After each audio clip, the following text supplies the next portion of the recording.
Hello students, welcome back to our channel కోటి మీ సేవ. So ఈరోజు ఈ అప్డేట్లో మనం టీఎస్కి సంబంధించిన అప్డేట్ ఇది చూద్దాం. టీఎస్ ఎంసెట్ యొక్క నేమ్ మార్చడం జరిగింది. అదేవిధంగా కొన్ని సెట్ల యొక్క డేట్లు రివీల్ చేయడమే జరిగిందనమాట. సో ఏపీ వాళ్ళకే కాకుండా టీఎస్ స్టూడెంట్స్ కూడా మన ఛానల్ ఎంతో బాగా ఉపయోగపడుతుంది. సో కాబట్టి ఫస్ట్ టైం ఎవరైనా విజిట్ చేస్తే సబ్స్క్రైబ్ చేసుకోండి, పక్కన ఉన్న బెల్ మీద క్లిక్ చేసి ఆల్ అనే ఆప్షన్ కూడా సెలెక్ట్ చేసుకోండి. దానితో పాటుగా మనకి బిఆర్ అంబేద్కర్ గురుకులాలకు సంబంధించిన నోటిఫికేషన్ రిలీజ్ అయింది. 5th క్లాస్ అండ్ ఇంటర్మీడియట్ వాళ్ళకి సంబంధించి వీడియో చేశాను. ఎవరైనా మిస్ అయితే కనుక ఈ వీడియో డిస్క్రిప్షన్లో ఇస్తా చూడండి. సో ఇక డేట్స్ విషయానికి వస్తే మనకి ఫస్ట్ ఆఫ్ ఆల్ మీ అందరికీ ఇంకో విషయం చెప్పాలి. ఏపీ ఎంసెట్ టీఎస్ ఎంసెట్ కాస్త టీఎస్ ఈఏపీ సెట్కి అయితే మారనుందనమాట. మార్చేశారు. ఏపీలో అయితే లాస్ట్ ఇయర్ మార్చారు, టీఎస్లో ఇంకా ఎంసెట్ కానీ కొనసాగింది.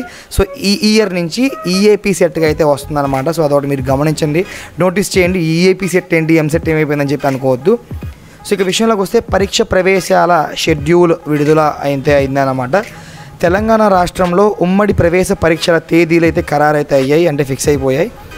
మే 6వ తేదీన తెలంగాణ ఈసెట్, అదేవిధంగా మే 9వ తేదీ నుంచి 13 వరకు ఎంసెట్ ఈఏపీ సెట్, మే 23న ఎడ్సెట్, అదేవిధంగా జూన్ 3న లాసెట్, జూన్ 4, 5వ తేదీల్లో ఐసెట్, జూన్ 6 నుంచి 8వ తేదీ వరకు పీజీఈ సెట్, అదేవిధంగా జూన్ 10 నుంచి 13 వరకు పీఈ సెట్లు పరీక్షలు నిర్వహిస్తాం, ప్రవేశ పరీక్షలు నిర్వహిస్తాం అని చెప్పేసి మనకి చెప్పడమే జరిగింది. అదేవిధంగా తెలంగాణ ఎంసెట్ని కూడా ఈఏపీ సెట్గా మార్చారని చెప్పేసి చెప్పడమే జరిగిందనమాట.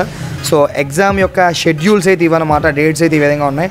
మరి ఎగ్జామ్స్ నోటిఫికేషన్ రిలీజ్ అయినప్పుడు వాటికి ఏమేమి డాక్యుమెంట్స్ కావాలి, ఎలా అప్లై చేసుకోవాలి, వెబ్ కౌన్సిలింగ్ ఎలా పెట్టుకోవాలి, ఇలా ప్రతి ఒక్క దాని గురించి వీడియోస్ వస్తూ ఉంటాయి. అవి మిస్ అవ్వద్దంటే సబ్స్క్రైబ్ చేసుకోండి, పక్కన ఉన్న బెల్ మీద క్లిక్ చేసి ఆల్ అనే ఆప్షన్ కూడా సెలెక్ట్